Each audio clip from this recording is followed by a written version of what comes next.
भर पावसात त्याच्या कपड्यावरचा लाल रंग आता चांगलाच धुवून निघत होता. ओघळत आलेल्या बोटाच्या टोकापर्यंत पावसाच्या पानाने आता अगोदरपेक्षा तो रंग फिकटच दिसू लागला. असे त्याला वाटू लागले की उपाशीपोटी डोकं, डोळं, मन, शरीर जसं काहीतरी भास देत असेल, असंही त्याला मनोमन वाटून गेलं. बरं, जे झालं ते झालं. आता मागचे सगळे विसरून पुढे जायला काही हरकत नाही.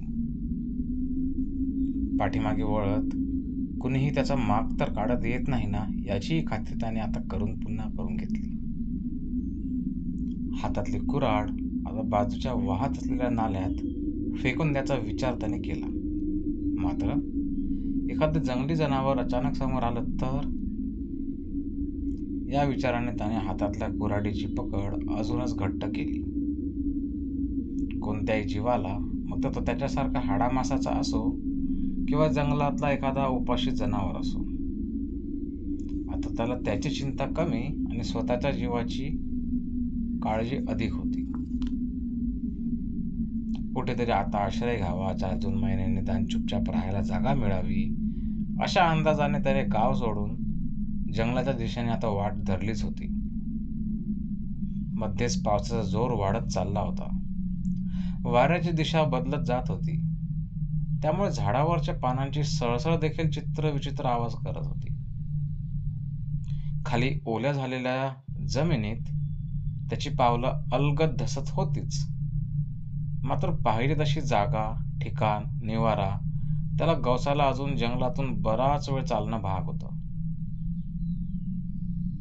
बरं, गावातल्या गोष्टी आता सगळ्या पुन्हा पुन्हा त्याच्या डोक्यात भिरभिरत होत्याच.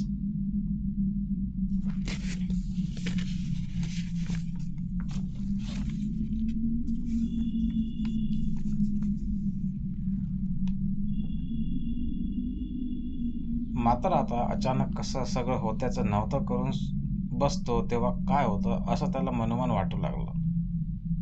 काय झालं, कसं झालं, केव्हा झालं, कोणी केलं, याचा पंचनामा तर गावाकडची मंडळी तर करून घेणारच, मात्र आपल्या पाठीमागे कोण काय बोलणार याचंही भान त्याला होतंच.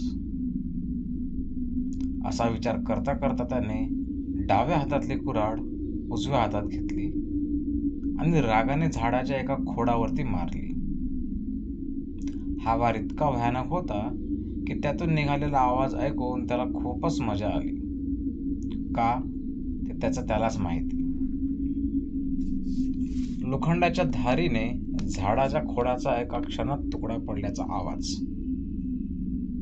त्यातून त्या खोडात फसलेली कुऱ्हाड बाहेर काढायला थोडीशी दांड्याने ती हलवण्याची त्याने केलेली घाई, मात्र नंतर ती अडकलेली कुऱ्हाड न काढता त्यावरच अजून थोडासा जोर लावून ती आणखीनच खोल खोडात रुतवण्याचा चाललेला प्रयत्न, आणि त्यामुळे खुलून येणारी त्याच्या डोळ्यातली चमक, खुन्शी आणि सैतानीच. तसं करताना त्याने तुकडा पडलेल्या खोडाच्या लांब घसरत जाणाऱ्या गोल गोल तुकड्याकडे दात विस्कटत परत एकदा बघितले. अगदी घराच्या पाठीमागे शेताकडून असलेला आपल्या मुद्दामून तयार केलेल्या उतरंडीसारखी ती जागा, गोल घरंगळत जाणारे ते लाकडाचे तुकडे पाहून त्याला परतच मजा आली. आता कोण जाणे, त्याला आणखीनच आनंद वाटू लागला होता. मग त्याने ती कुऱ्हाड खोडात तशीच खुपसलेली असताना